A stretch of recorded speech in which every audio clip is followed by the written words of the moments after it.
Most deserving of the film icon that Sri Mithun Chakravarti is.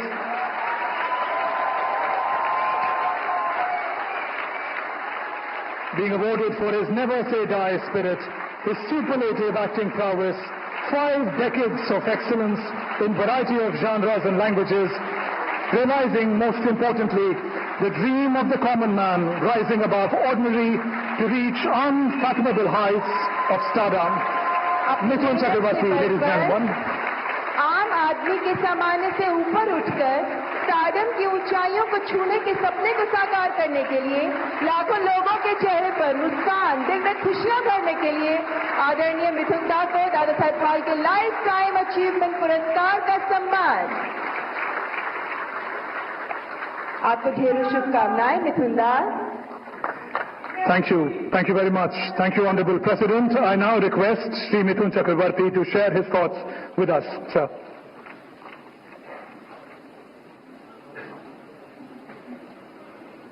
सबसे कठिन काम, award लो, चले जाओ घर, ताली मारेंगे, आप बोलेंगे स्पीच भी दो। माय गॉड, डायलॉग दे दे तो कितने आसानी से पढ़ लेता हूँ, भूल देता हूँ। आप क्या, कोई कागज नहीं, कुछ नहीं, क्या बोलूंगा कुछ समझ में नहीं आ रहा है। My respected president, my respected minister and all the best people, respected people on dais, respected people in the audience and my colleagues, बस इतना ही कहूंगा कि इस मंच पर मैं पहले 3 बार आ चुका हूं आप लोगों की दुआ से।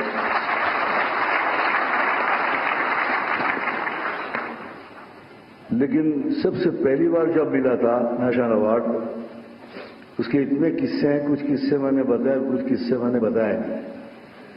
तो मैंने सोचा ये this will be the first time I will tell you that after getting the first national award what happened to me. Well, after getting the first national award तो नेचुरली लोगों के कहने लगे कि yo my god, you know you got national award. तो मेरा brain थोड़ा खराब होने लगा था, थोड़ा कि कुछ बहुत कुछ बड़ा कुछ कर दिया हूं। एनीवेज, उस समय फिर कहा गया, बॉम्बे लैब था तो वहां एक स्क्रीनिंग रखा गया कि जिसमें मेगा देखने के बाद अगर पसंद आए तो डिस्ट्रीब्यूट करेंगे। सो मैं भी पहुंच गया। आई थॉट के after seeing the film they may like me, they may take me. After seeing the film I can't take his name because he is no more.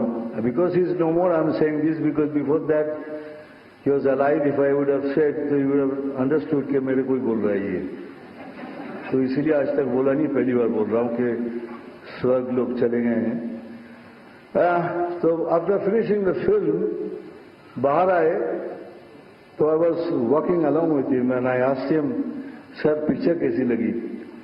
बोलते बेटा पिक्चर अच्छी लगी, तुम भी कमाल के एक्टर हो, लेकिन तुम कपड़े पहन के कैसे लगोगे?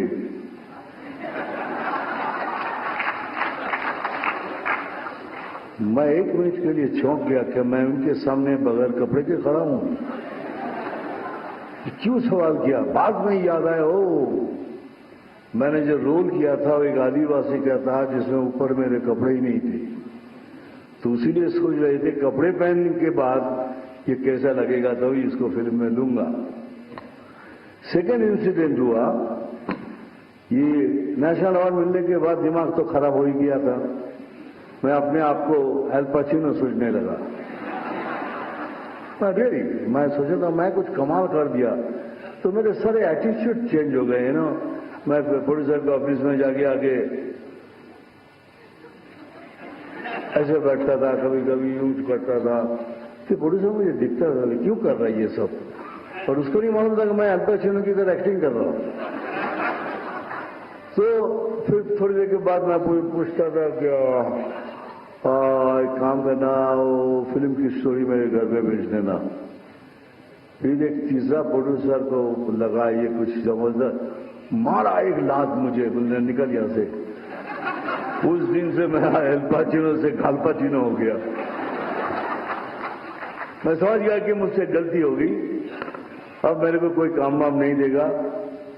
क्योंकि बिगेस्ट प्रॉब्लम मेरे साथ जो था, एक्टर तो सबने मान लिया था बिकॉज ऑफ माई कॉम्प्लेक्शन, क्योंकि लोग बोलता था अगर ये फिल्म इंडस्ट्री में ये काला रंग नहीं चलेगा तो तुम क्या कर रहे हो इधर, तुम वापस जाओ। तो मैं रास्ते में जाता था, ये कालिया, जितने जितने हो सके आप, यू कैन अंडरस्टैंड, अपमान जितना हो सके। तो मैं सोचने लगा मैं करूं क्या। मैं भगवान से पूछता था कि भगवान कि मेरा ये रंग तू चेंज नहीं कर सकता, लेकिन नहीं चेंज कर सकता था भगवान।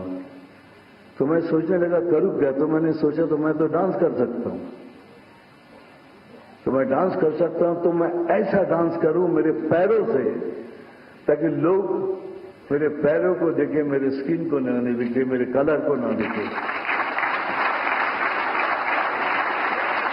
और मानिए मैंने एग्जैक्टली वही किया। आप मेरी फिल्म देखिए, सब फिल्मों में पैरों से डांस किया, पैर को थिरकने नहीं दिया, रुकने नहीं दिया कहीं भी, और लोग मेरे रंग को भूल गए और मैं बन गया सेक्सी डस्की बंगाली बाबू।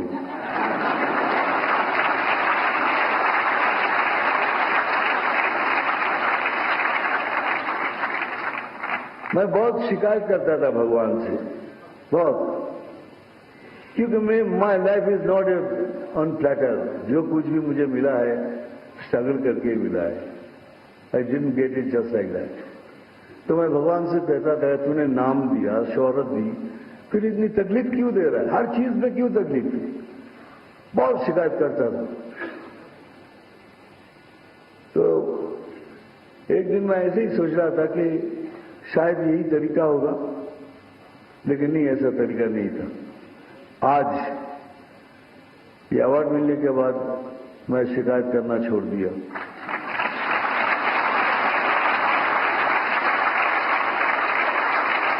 मैंने कहा thank you Bholenath, thank you Guru Shiv, thank you दानी बाबा, थैंक यू भद्र लोग।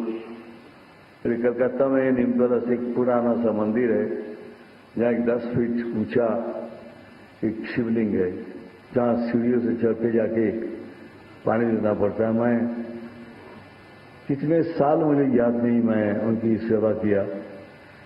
तो उनको मैंने कहा थैंक यू, अब मैं शिकायत नहीं करूंगा, क्योंकि आपने मुझे सूद के साथ सब कुछ वापस कर दिया है।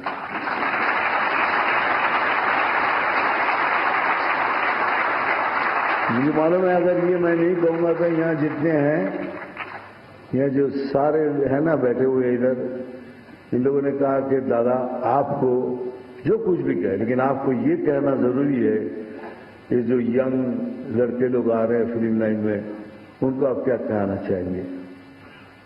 मैं इतना ही कहूंगा कि हमारे देश में बहुत से टैलेंट है, बहुत से टैलेंटेड लड़का लड़की, लेकिन पैसे नहीं है उनके पास मेरी तरह, दे डोंट हैव मनी। लेकिन मैं उनको कहूंगा हिम्मत नहीं हारना, पैसा नहीं भी हो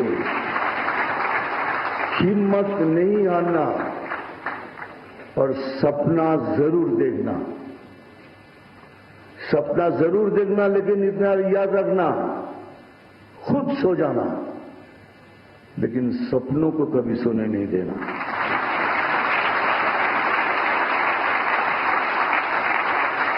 क्यों? इसलिए अगर मैं बन सकता हूं तो तुम सब बन सकते हो।